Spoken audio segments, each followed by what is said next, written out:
বাগমারা উপজেলা স্বাস্থ্য কমপ্লেক্স হাসপাতালটি অনেক সীমাবদ্ধতায় জরাজীর্ণ। অনেক পুরাতন একটি ভবন।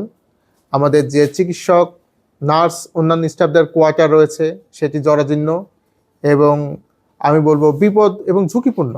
সেগুলোতে বসবাস করা অনেকটাই ঝুঁকিপূর্ণ। একই সাথে আমাদের যে প্রশাসনিক ভবন রয়েছে সেটি ঝুঁকিপূর্ণ। জরুরি বিভাগের সামনে আপনারা জানেন যে পলিস্টার ভেঙে গিয়েছে, সেটিও এখন আসলে সংশোধন করার প্রয়োজন। আমাদের যে চিকিৎসক এবং অন্যান্য জনবল রয়েছে সেখানেও আমাদের ঘাটতি রয়েছে, আমাদের যন্ত্রপাতির ঘাটতি রয়েছে। তো এই সমস্ত সীমাবদ্ধতার বিষয়ে আমি অজুহাত দেখাতে চাই না। আমি মনে করি এগুলো একটি বাস্তব সমস্যা, যেগুলোর সমাধান আপনাদেরকে সাথে নিয়ে আমরা করতে পারবো।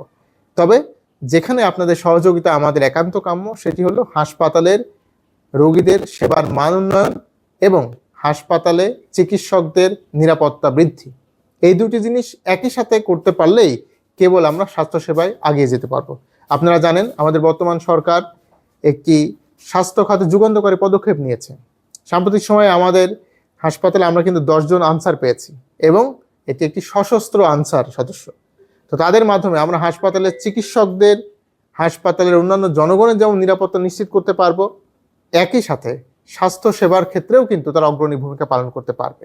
আপনারা জানেন অতি সম্প্রতি 5,000 চিকিৎসক বিশেষ বিসিএস এর মাধ্যমে নিয়োগপ্রাপ্ত হবে, নার্সদের বড় একটি নিয়োগ হবে। বাগমারা হাসপাতালে দীর্ঘদিন আউটসোর্সিং এর কর্মীদের একটি সমস্যা রয়েছে। সাম্প্রতিক সময়ে সিভিল সার্জন মহোদয় আমাকে আশ্বস্ত করেছেন খুব সম্প্রতি হয়তো সেই নিয়োগটিও তারা চূড়ান্ত করবেন। তো আমি আশা করছি এই নিয়োগগুলো যদি হয়ে যায়, আমি জনবল যদি আরও বাড়াতে পারি, আমরা বাগমারা স্বাস্থ্য কমপ্লেক্সকে রাজশাহী তো বটেই, দেশের অন্যতম সেরা একটি স্বাস্থ্য কমপ্লেক্সে উন্নীত করতে পারবো। তো এক্ষেত্রে আপনাদের সকলের সহযোগিতা, গঠনমূলক সমালোচনা এবং দিক নির্দেশনা আমার প্রয়োজন। যে কোনো সমস্যা বা যে কোনো পরামর্শ যদি আপনারা মনে করেন, আমি উপজেলা স্বাস্থ্য কমপ্লেক্সের প্রধান হিসেবে আপনাদের পাশে থাকব। আপনারা আমাকে সহযোগিতা করবেন। যেহেতু আপনারা বাগমারার নিবাসী, আপনারা সমাজের দর্পণ, আপনারা দেশের অন্যতম একটি স্তম্ভ।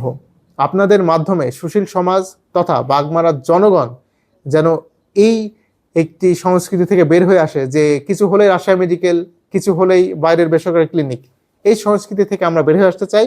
আমরা বাগমারা স্বাস্থ্য কমপ্লেক্সের মাধ্যমে স্বাস্থ্যসেবা জনগণের একদম দোরগোড়ায় পৌঁছে দিতে চাই।